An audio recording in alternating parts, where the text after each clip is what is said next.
오늘 우리에게 주시는 하나님의 말씀은 이사야 9장 7절 말씀입니다. 그 정사와 평강의 더함이 무궁하며 또 다윗의 왕자와 그의 나라에 군림하여 그 나라를 굳게 세우고 지금 이후로 영원히 정의와 공의로 그것을 보존하실 것이라. 만군의 여호와의 열심히 이를 이루시리라. 요즘 너무 기쁜 일이 많습니다. 하나님께서 항상 기뻐하라 말씀하셨고 그것이 하나님의 뜻이라고 말씀을 하셨습니다. 그래서 제가 여러분에게 물어볼 텐데 옛날에 많이 했던 건데 아마 조금 잊어버린 분도 있을지 모르겠어요. 한번 테스트를 해보겠습니다. 여러분 오늘 아침 어떻습니까? 이렇게 할 때 큰 소리로 좋다고 하면 이게 설교가 발동이 걸리는 거고 희미하게 나오면 이게 발동이 안 걸리는 겁니다. 여러분 오늘 아침 어떻습니까? 좋습니다. 그 정도예요? 여러분 오늘 아침 어떻습니까? 좋습니다. 네. 항상 기뻐하는 것이 하나님의 뜻이라고 말씀하셨습니다. 오늘 본문 그 직전에 이사야 9장 6절 말씀에 보면은 한 아기가 우리에게 낳고 한 아들을 주셨는데 그 이름은 기묘자요 모사요 전능하신 하나님이요 영존하신 아버지요 평강의 왕이라 할지라, 그렇게 말씀을 하셨습니다. 바로 메시아 예수에 관해서 어떻게 태어나고 어떤 존재인지, 그분의 속성과 또 그분이 하시는 일과 이 모든 것을 그 한 절 안에 다 들어 있습니다. 오늘 이 말씀에 보면은 다윗의 보좌, 다윗의 후손이 나라를 다스려야 되는데 그 나라를 영원히 보존하시는데 그것은 하나님의 그 여호와의 열심히 이를 이루신다라고 말씀을 하고 있습니다. 하나님의 열심, 하나님의 열정, 하나님의 뜨거움이 당신이 계획하신 바를 다 이루어 나가신다는 것을 말씀하고 있습니다. 하나님께서는 열심으로 인간이 범죄에서 에덴에 쫓겨났을 때 열심을 가지고 그들을 구원시켜서 에덴을 회복시키시고 원래 하나님의 의도한 것을 이루기 위해서 아주 하나님은 열심을 가지고 모든 것을 감당해 오신다라고 말씀합니다. 요한복음 19장 30절에 보면은 신포도를 바친 후에 다 이루었다 주님이 말씀을 하셨습니다. 다 이루었다. 대속 사역을 다 이루었다는 겁니다. 모든 인류의 그 죄를 대신 속하는 십자가의 피 흘려 돌아가심으로 대속 사역을 완성했다는 사실을 말합니다. 더 이상 우리의 죄 문제에 대해서 어떻게 할 필요가 없는 완성시켰기 때문에 다 이루었다 그랬어요. 만일 주님께서 십자가에서 내가 다 이루었다고 외치지를 않으셨다면 우리는 예수님이 내 죄를 다 감당하신 건지 아닌지 앞으로 할 건지 확실하지를 못할 텐데 십자가에서 다 이루었다, 다 값을 치렀다 그렇게 말씀하셨기 때문에 우리는 인간의 죄 문제가 십자가에서 끝났다는 사실을 확인할 수가 있는 그런 복을 받게 주어진 것입니다. 그것은 창세기 3장 15절에 아람이 범죄했을 때 여자의 후손이 내 머리를 상하게 하는 뱀 사탄을 향하여 하나님 외쳤었던 여자의 후손의 그 언약을 성취시켰다 이 말씀이에요. 얼마나 감사합니까? 그 사실을 누가복음 23장 45절에는 이 성소의 휘장이 쫙 갈라졌다고 말해요. 위로부터 아래까지 휘장이 쫙 갈라짐으로 말미암아 오직 대제사장만이 1년에 한 번 휘장을 통해 들어갈 수 있던 그곳을 우리는 바로 예수님의 십자가의 공로로 인해서 하나님께로 바로 나갈 수 있는 이 엄청난 복을 받다는 사실을 말씀하고 있습니다. 이게 하나님의 열심이에요. 할렐루야. 하나님이 너무나도 열심히 열정이 있으시기 때문에 당신이 계획한 바를 결코 포기하지 않아요. 끝까지 이루어 나가시는 겁니다. 자, 그러면 하나님의 그 열심이 대속 사역을 완성시도록 하시는데 그러면 얼마 동안 그렇게 열심히 하셨는가를 한번 보겠어요. 하나님이 얼마나 열심히 하셨는지를. 네, 한번 그림을 보겠습니다.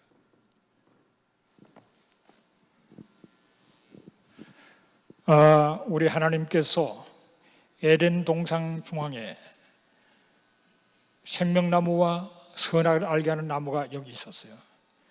여기서 그 선악을 알게 하는 나무를 따먹음으로 불순종해서 하나님께서 그 열매를 따먹으면 반드시 죽는다, 정령 죽으리라는 그 말씀대로 하나님의 말씀은 그대로 이루어지는 거니까 결국은 인간에게 영적인 죽음이 오고 그 결과로 육체의 죽음이 오고 결국은 에덴 동산에 쫓겨나 버립니다. 쫓겨나서 말할 수 없는 고통 속에 빠지는 그런 자리로 나가게 되는데, 하나님에게 뭐가 있다? 하나님은 열심히 계셔서 원래 계획 한 바를 포기하지 아니하시는 겁니다. 원래 계획이 뭡니까? 아담을 지으시고 생육하고 번성하고 충만하라, 그리고 정복하고 다스리라 그랬습니다. 원래 하나님이 아담을 지으신 것은 왕 같은 제사장으로 지었었어요. 정복하고 다스린 것은 왕의 권세입니다. 그리고 하나님이 동산을 거느시는 그 하나님과 교제하고 그분을 섬기는 그런 관계 속에 제사장의 직분을 감당하는 왕 같은 제사장으로 하나님은 아담을 지으신 겁니다. 그래서 함께 이 하나님의 경건한 자손들, 하나님의 형상을 지음받은 이 자손들의 수가 생육하고 번성하고 충만한 가운데 온 지구를 확장시켜 나가는 가운데 함께 모든 이 세계를 다스리기를 원하셨던 거예요. 그러나 아담이 그냥 하와와 더불어 부인 말을 듣다가 그냥 참담하게 타락해버리고 말한 거예요. 그러나 하나님의 그 열심은 당신의 처음 목표와 하나님의 여전히 목표가 되시는 거예요. 처음의 비전이 마지막 비전이 되는 겁니다. 그게 하나님의 전능성입니다. 그래서 하나님은 창세기 5장과 창세기 11장을 연구해 보면은 아담이 언제 태어난지는 알 수가 없어도 타락한 전대는 나옵니다. 주전 4114년에 아담이 타락함으로 말미암아, 원래는 시간을 초월하는 영원한 존재인데 타락함으로 이 시간 세계 속으로 샥 들어온 거예요. 그때부터 나이가 계산되고, 그리고 몇 살에 자식을 낳고 계속 이제 시간을 따라서 움직이게 되는 인생들이 대부분 많았습니다. 주전 4114년인데 하나님께서 주전 2166년에 아브라함을 이 땅에 태어나게 만들었어요. 인류를 구원하기 위해서 하나님의 열심히 아브라함을 태어나게 하시고 때가 되면 그를 부르시는 그런 가운데로 나갑니다. 여기 약 2000년의 세월이 지나죠. 그 가운데 노아가 등장하고 대홍수로 사람들이 수가 급속히 늘어났지만 너무 죄악이 거나기 때문에 경건한 자손을 기다리는 하나님께 다 물로 그냥 심판해버립니다. 그리고 노아 가족만 남겼다가 다시는 물로 심판하지 않는다는 표정으로 무지개의 언약을 허락해 주십니다. 그런 가운데 때가 되면 아브라함을 부르셨는데, 이 하나님께서 여기에 뭐 여러 가지 사건들이 있지만은 잘 성경을 보면 하나님은 예루살렘을 중심으로 모든 걸 진행시키고 있어요. 왜냐하면 예루살렘이 에덴의, 이스라엘이 에덴이고 예루살렘이 에덴의 중앙이기 때문에, 거기가 아담이 범죄하고 인류에게 멸망에 처하게 된 장소가 바로 거기이기 때문에 하나님은 아브라함을 부르셔서 멜기세덱을 만나게 하세요. 창세기 14장에 살렘왕 멜기세덱, 살렘은 예루살렘을 말합니다. 예루살렘의 왕으로 있는 멜기세덱을 만나게 하셔서 하나님은 아브라함에게 그 장소가 놀라운 장소라는 사실을 간접적으로 그렇게 알려주시면서, 그리고 아브라함이 100세, 그러니까 2066년도 주전에 이 이삭이 태어나게 되고, 이 이삭을 모리아 산에 가서 하나님은 번제로 바치라 그러죠. 100살에 얻은 아들을, 번제를 바친다는 것은 칼로 목을 따고 몸을 자르고 토막을 내어서 불로 태워서 바치는 건데, 그렇게 하라는 거예요. 3일 길을 가서 그렇게 먼 길을, 가까운 데서 그냥 하라는 것도 아니에요. 모리아까지 가야 돼요. 모리아까지. 그리고 가서 거기서 번제를 바친, 번제로 드리려고 칼을 뽑아 들었어요. 그런데 하나님께서 잠깐 수량을, 나무 가지에 걸린 수량을 가지고 대신 번제로 바치게 만들면서, 그때 아브라함이 하는 말이 그 땅을 여호와 이레라고 말씀합니다. 우리는 그 제물이 여호와 이레를 준비한 건 하나님이 준비한 것 같은데, 물론 그것도 하나님 준비하셨지만은 그 땅 이름을 여호와 이레라고 붙여요. 여호와 이레, 하나님이 준비하신 땅입니다.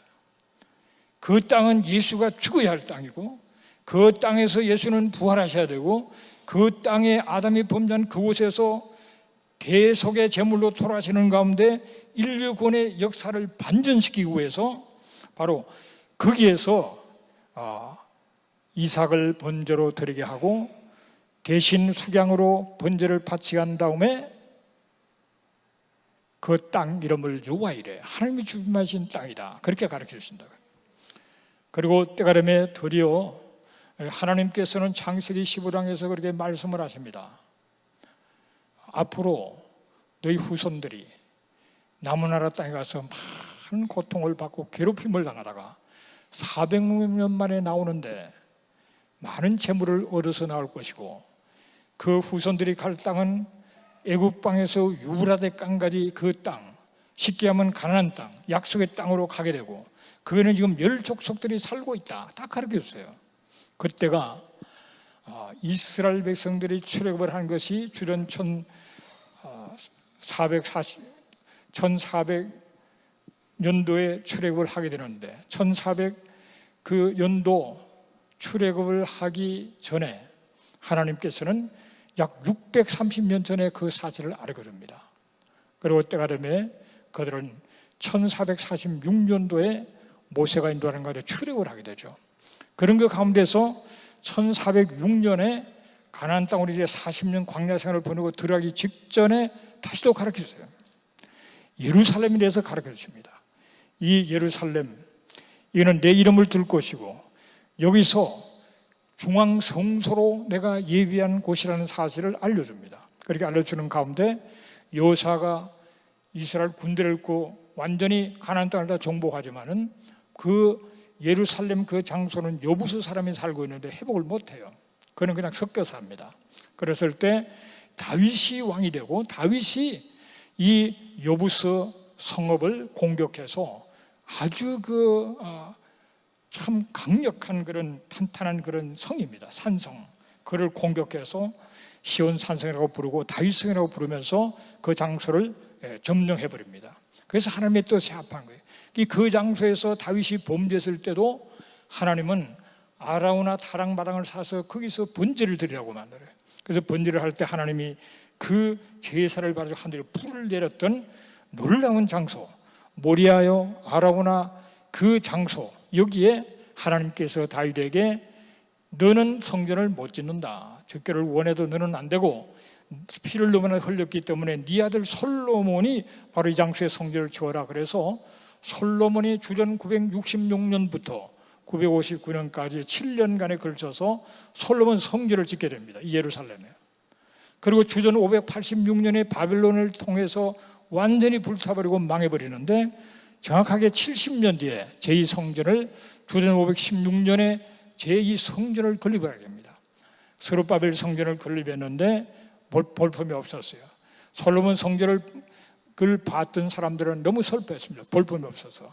그랬지만 나중에 헤롯이라는 이 건축에 아주 걸출한 인물이 있었는데, 이 헤롯 왕이 리모델링을 해서 아주 성전을 멋있게 크게 짓게 됩니다. 그런 그 가운데서 예수님이 주전 4년경 혹은 5년경에 태어났다 그러죠. 예수님이 30세 결국은 예루살렘에 입성하시고, 예수님은 그의 생애 속에 예루살렘 4번 방문을 하십니다. 그런데 마지막 방문했을 때 여러 차례 그 성전에서 말씀도 전하고 하시죠. 이 스룹바벨 성전, 이 모두 헤롯 성전이라도 그러는데, 이 성전을 주님이 그곳에 말씀도 전하시고 했던 곳입니다. 근데 이 예루살렘에 입성하셔서 예루살렘에서 십자가에 못 박혀 돌아가십니다. 그러면서 다 이루었다, 모든 죄를 내가 다 감당했다, 모든 인류의 죄를 내가 속했다 하는 사실을 선언하는데, 여기서 여기까지 얼마나 걸렸어요?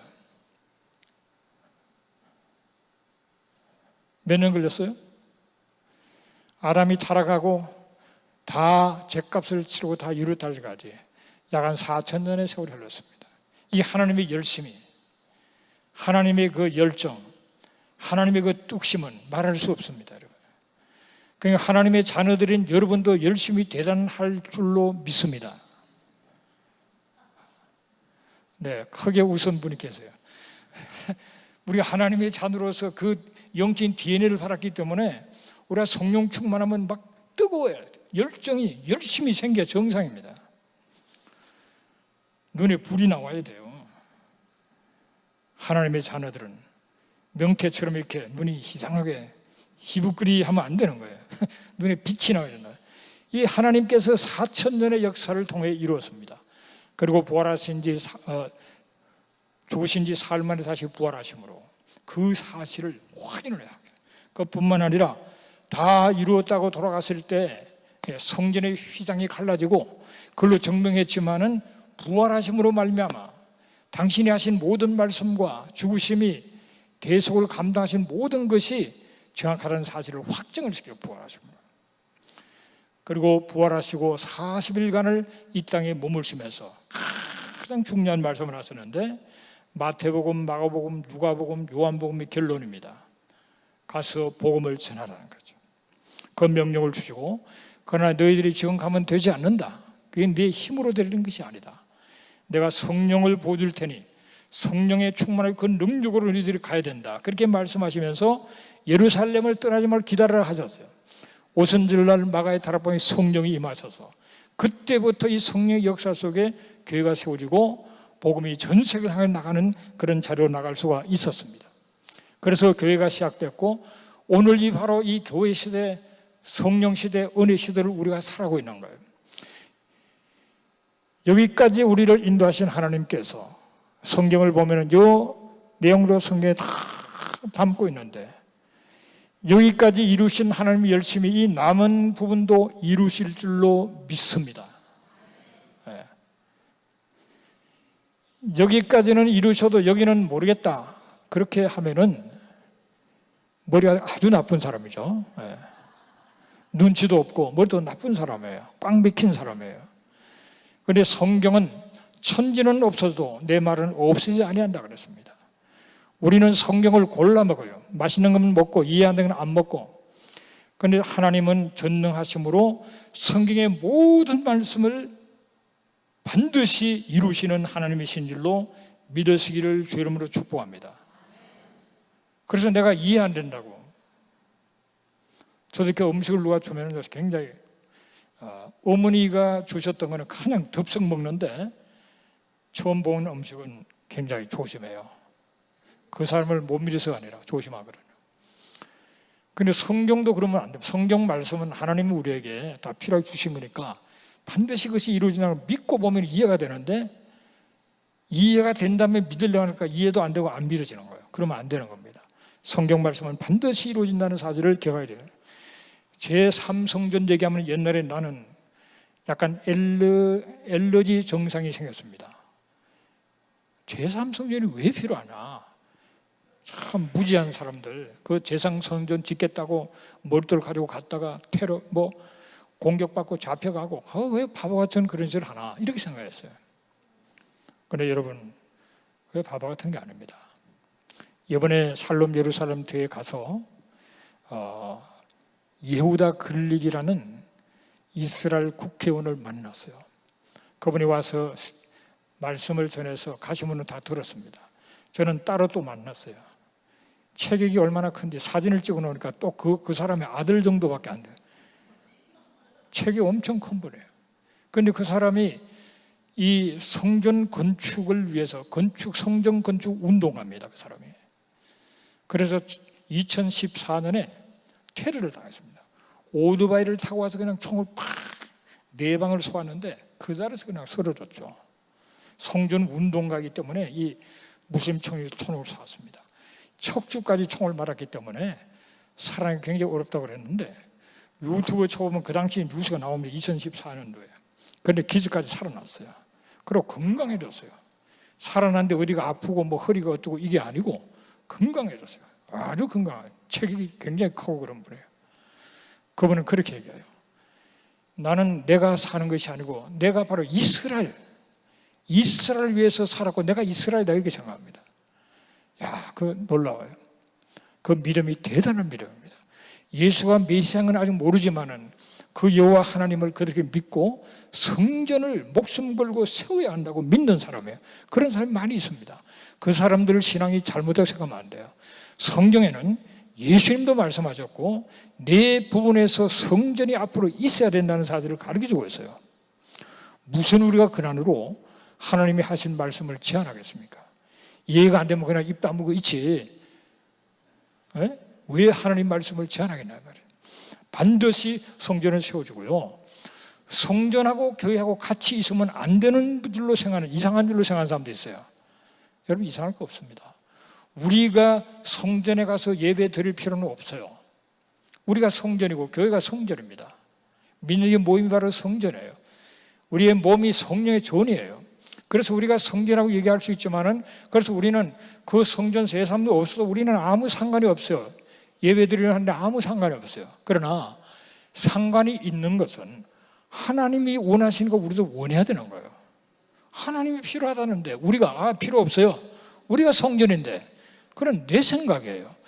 여러분, 교회가 AD 30년에 성령이 강림하시고 교회가 탄생하고, 그리고 그 몇십 년 사이에 많은 유대인이 믿었습니다. 그리고 성전도 같이 있었어요.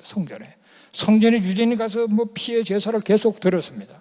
그리고 그쪽에서 말씀을 강요한 사람도 있었고, 그런데 성전에서 일하던 수많은 허다한 제사장 무리가 도에 굴복하고 교회로 왔더라. 그렇게 성경이 기록하고 있어요. 제사장의 무리가 이 복음에 굴복하게 될 뿐만 아니라 믿는 이수가 점점 더 늘어났다고 그러는데요. 이 교회 성장학자들의 연구에 하면은 그 당시 로마에 의해서 성전이 파괴되기 전에 메시아닉 주들이 한 10만 명이 있다고 보는 겁니다. 여러분, 엄청나게 열어요. 그들을 통해서 이방의 복음이 전해진 거잖아요. 그렇기 때문에 앞으로 성전이 있어야 된다는 것에 대해서 여러분이 기분 나빠하지 마라 이 말이에요.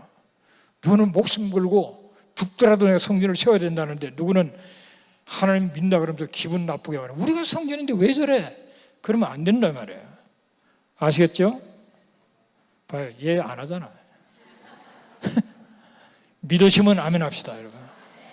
여러분, 담임 목사가 믿으면 그냥 믿어도 괜찮아요. 걱정 안 하셔도. 제가 잘 믿는 사람이 아닙니다. 옛날에는 저런 적이 저는 바라지 않았어요.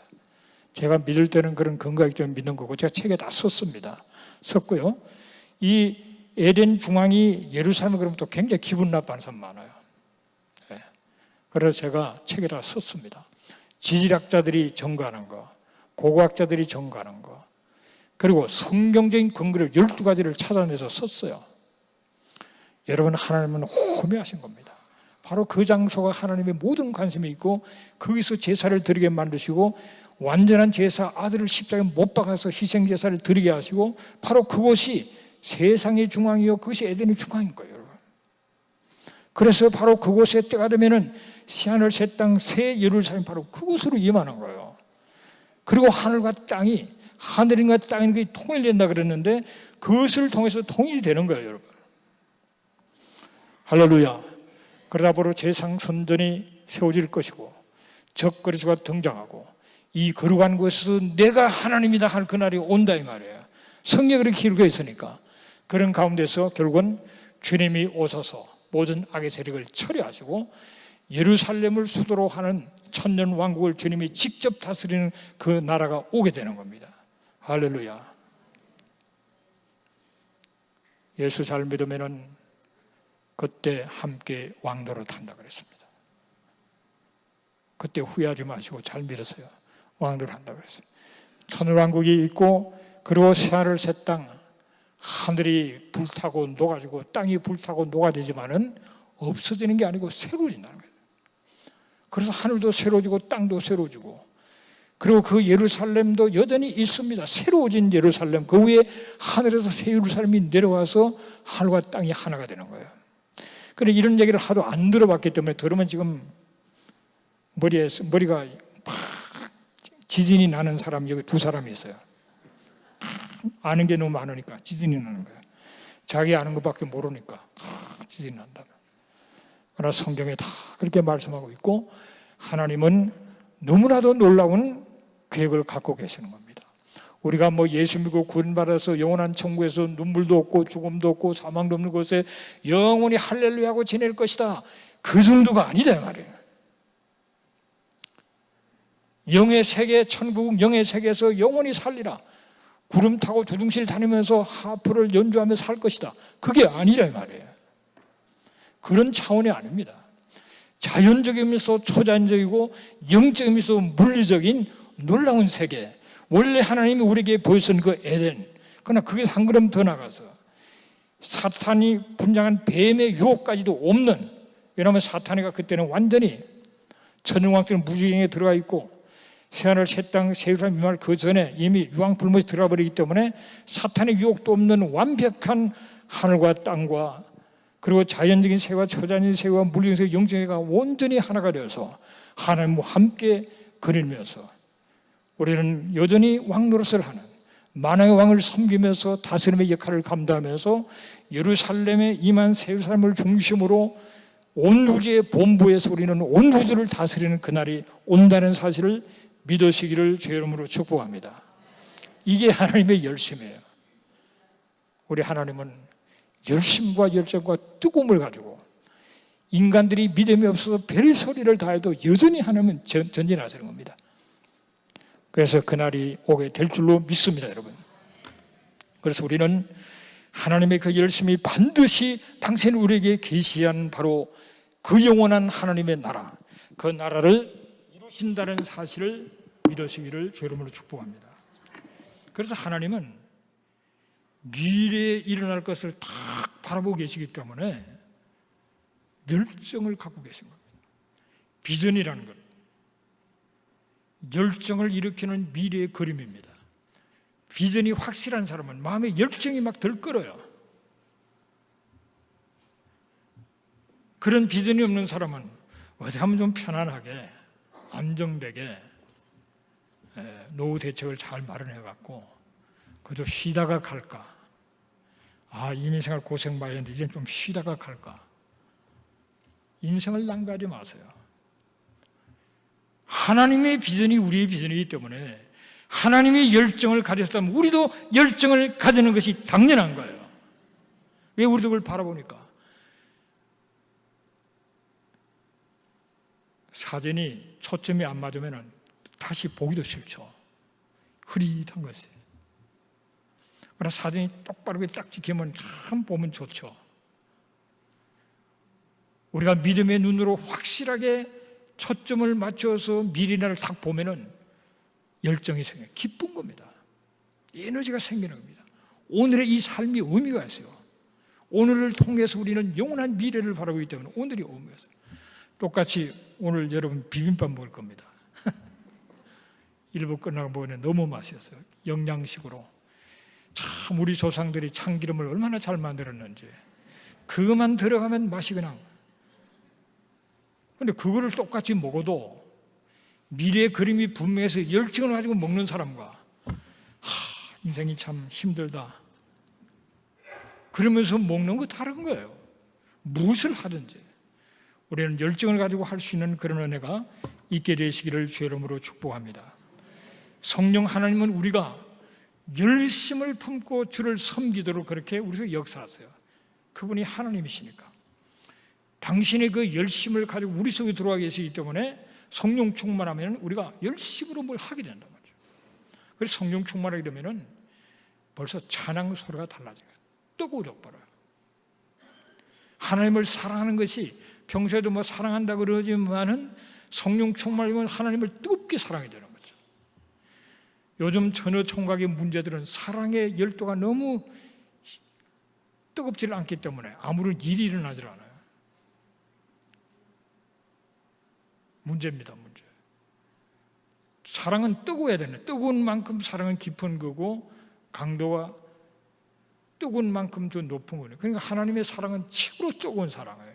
가장 크고 깊은 이 하나님의 사랑, 아들을 십자가에 못 박으시고 이 뜨거운 사랑으로 우리를 사랑하시는 하나님인데, 그래서 성령 충만을 보면은 하나님을 사랑하는데 그 뜨겁게 사랑해요.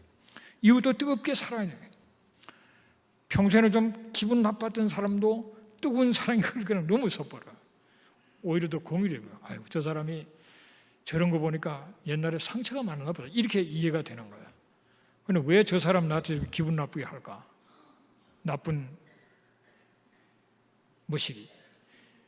그는 막 기분 나쁘고 시험 들고 그런다. 그러나 내가 성령 충만해서 사랑이 충만하고 뜨거우면 그거 다 감싸버리는 거죠. 그 사람을 녹여버린단 말이에요. 그런 은혜가 있게 되시기를 주의 이름으로 축복합니다. 그래서 게으르지 말고 열심을 품고 주를 섬기라고 그랬고요. 사도 바울도 보면은 고린도후서 11장 2절에 보면은 내가 하나님의 열심으로 너희를 위하여 열심을 낸다 그랬어요.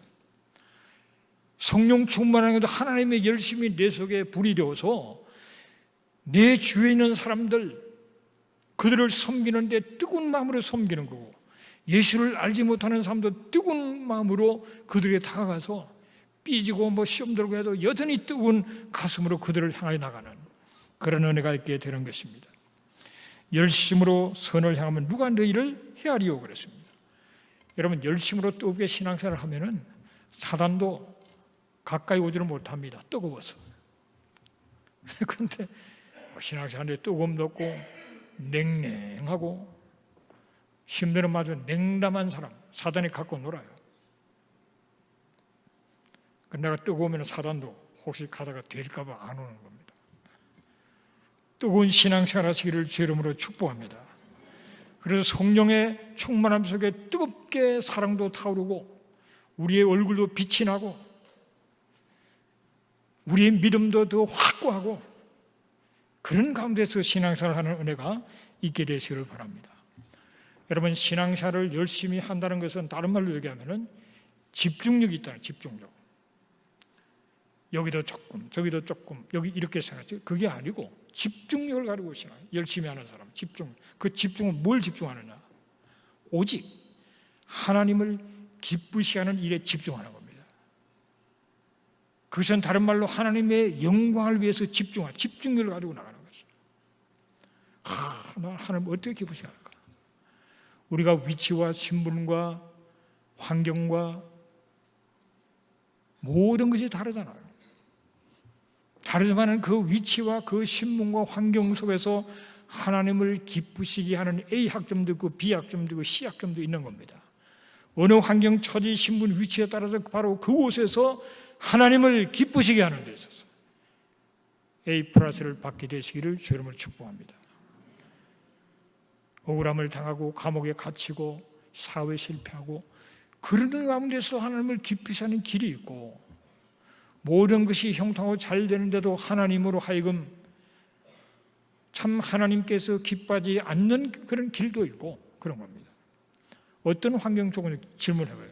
하나님, 내 소원은 내가 잘되고 많을 가지고 이게 아니고 그 이전에 하나님을 어떻게 하면 내가 기쁘시게 하기를 원하시는데 하나님 어떻게 하는 것이 하나님을 기쁘시게 할 것인가를 물어봐야 된다고 그랬어요.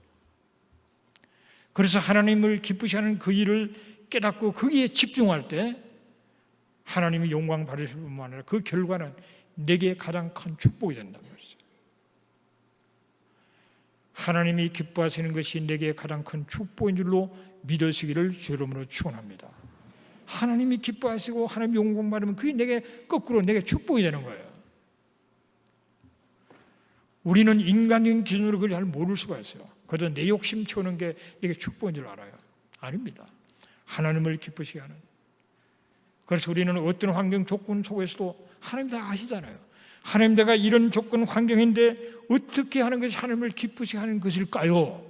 정말 중심으로 물으시면은 하나님이 깨우쳐주세요. 그렇게 하시기를 주의 이름으로 축복합니다.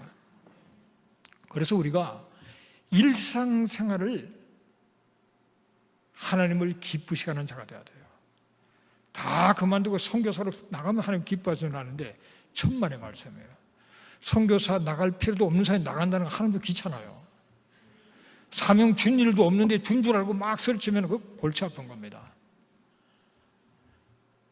무슨 일을 하든지 일상생활을 삶 속에서 집에서 애들을 키우고 밥을 하는 것만 하더라도 중요한 사역이에요.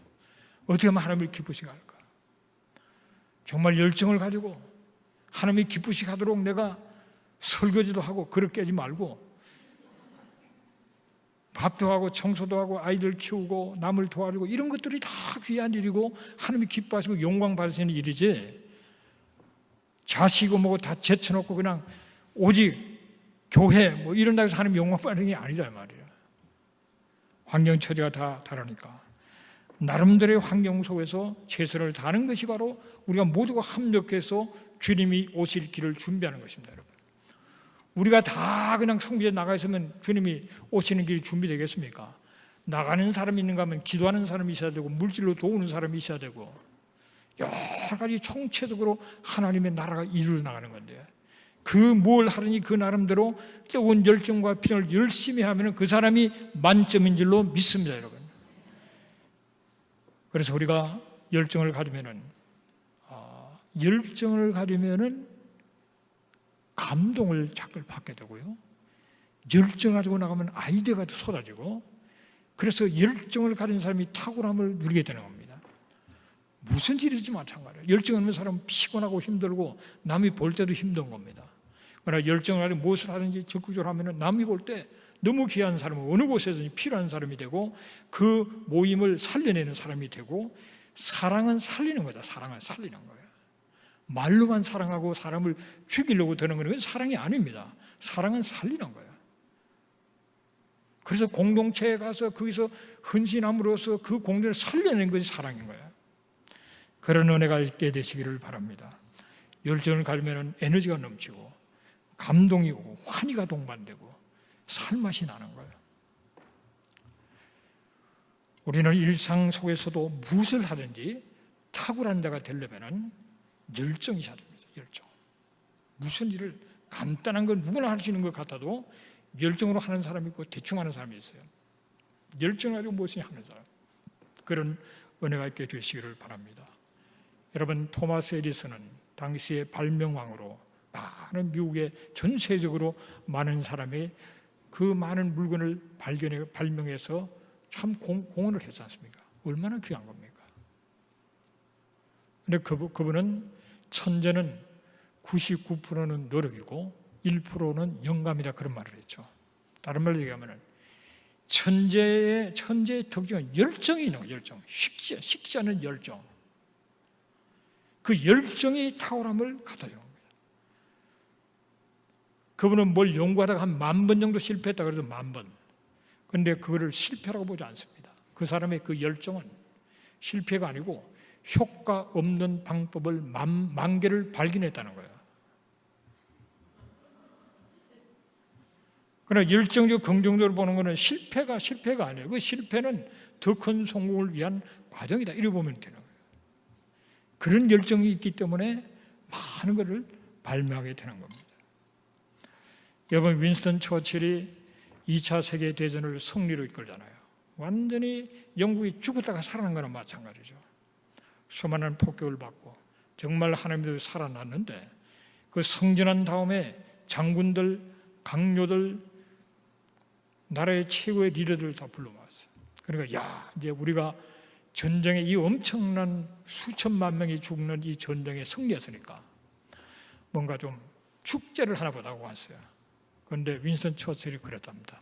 여러분, 우리가 승리한 것은 여러분 많이 수고했습니다. 그런데 지금부터 이 나라를 위해서, 이 나라는 여러분의 땀과 여러분의 눈물과 여러분의 피, 이 세 가지 액체를 원합니다. 여러분의 땀과 눈물과 피를 쏟아서 나라를 세워나갑시다. 그랬어요. 그게 열정인 겁니다, 여러분. 끝까지 열정으로 나가는 거예요. 끝까지 열정으로 전쟁을 승리할 뿐만 아니라 끝났다고 해서 다시 쉬는 게 아니고 다시 또 열정으로 나라를 세워나가는 거예요. 여러분, 이 세상 사람들이 무엇을 하든지 실패하는 원인이 지식이 부족해서, 환경이 나빠서, 재능이 모자라서 그렇게 실패하는 게 아닙니다. 그런 조그마한 영향밖에 안 돼요. 문제는 열정이 없는 거예요. 열정이 없기 때문에 조금만 문제 생기면 그냥 주저앉아 버려요. 열정 있는 사람은 뚫고 나가는데, 그런 사람은 아무리 똑똑해도 제대로 하는 게 없습니다. 열정이 없으면. 그래서 우리가 열정을 가지고 나가야 되는데요. 어떤 분이 그렇게 얘기를 하더래요. 호텔에서 이렇게 봉사하는 분이 탁 우동하는 탁 말고 오늘 좋은 날씨입니다 그러더래요. 아까 기상 예보가 오늘 비 온다 그랬는데 오늘 좋은 날씨입니다. 그래서 아니 분명히 비 온다고 그러네. 그렇기 때문에 좋은 날씨입니다. 비가 와야 잔디가 살고 비가 와야 초목이 살고 좋은 날입니다. 그러더라. 그게 가만히 생각해, 이 사람이 보통 사람이 아니구나. 깨달았다는 얘기였습니다. 여러분, 이 세상은 다양한 사람이 있죠. 건강한 사람도 있고 약한 사람도 있고. 데이빗 브레이너드 같은 사람은 몸이 약해가지고 설교 한번 하고 나면 피를 토하고 그랬다고요. 요한 웨슬레는 굉장히 건강하게 90 가까이 살아가면서 60년을 새벽 4시면 일어나서 열정적으로 사역을 한평생을 수 없는 곳을 말을 타고 다니면서 그렇게 불꽃같이 살았습니다. 조나단 에드워드는 19살 때 이미 예일 대학의 총장이 됐어요. 천재죠, 천재. 그런가 하면 드와이트 무디는 아주 무학자였습니다. 그런데 하나님께서 완전히 무학자도 사용하시고 천재도 사용하시고 몸이 약해서 피를 토하는 사람도 사용하시고 건강한 사람 다 하나님 사용해요. 그런데 공통점이 뭐냐? 그 사람들은 열정을 가지고 있다는 거예요. 불꽃 같은 기도가 있다는 거예요. 뜨거운 기도가 있다는 거예요. 하나님 도와주셔야 됩니다. 매달리고 뜨겁게 기도하는 가운데 그 불꽃 같은 그 기도가 응답이 되고 하나님이 그들을 사용하셨단 말이죠. 여러분, 열정이 없으면 기대하지 마십시오. 여러분, 그거는 사는 게 아니고 생존하는 겁니다. 생존. 내가 이렇게 살아서는 안 되겠다. 얼마 남지 않았는데 생존의 생활을 했다 싶으면 여러분, 성령 충만을 구하시고 성령의 불에 뜨거운 심령으로 열정을 가지고 살아가시길 바랍니다. 뭘 하든지 열정으로. 밥을 한 그릇 먹더라도 신나게 먹어야 해요. 봉사를 하도록 열정을 가지고 무엇이든지 열정을 가지고 달려가는 불꽃 같은 인생을 사는 여러분 되시기를 주님으로 축복합니다. 왜 그렇습니까? 여러분들의 아버지가 열심과 뜨거움을 가지고 역사를 조언하시고 여러분을 바라보고 계시고 여러분의 미래를 뜨거운 마음으로 준비하고 계시기 때문에 여러분은 당연히 뜨거운 마음을 가지고 살아야 된다. 그런 은혜가 있게 되시기를 주의 이름으로 축복합니다. 기도하겠습니다. 고마우신 아버지 하나님, 우리 아버지 하나님은 열심을 가르신, 열정을 가르신 한복교회 간발을 결코 포기하지 않으시는 그런 하나님이신 것을 감사합니다. 그 하나님의 열심히 나 같은 죄인을 구원하셨고 그 하나님의 열심히 나 같은 부족한 사람을 택하셔서 사용하시고 이끌으시는 것을 감사합니다. 전능하신 우리 아버지께서 이미 계획하신 바를 반드시 이룰 줄로 믿습니다. 여러분, 하나님의 자녀로 하나님이 우리에게 이미 가르친 그 미래를 바라보며 뜨거운 열정을 가지고 우리의 부족함을 성령의 능력으로 채워서 주 앞에 영광 돌리는 아름다운 삶을 불꽃같이 살아갈 수 있도록 도와주시옵소서. 예수님의 이름으로 기도합니다. 아멘.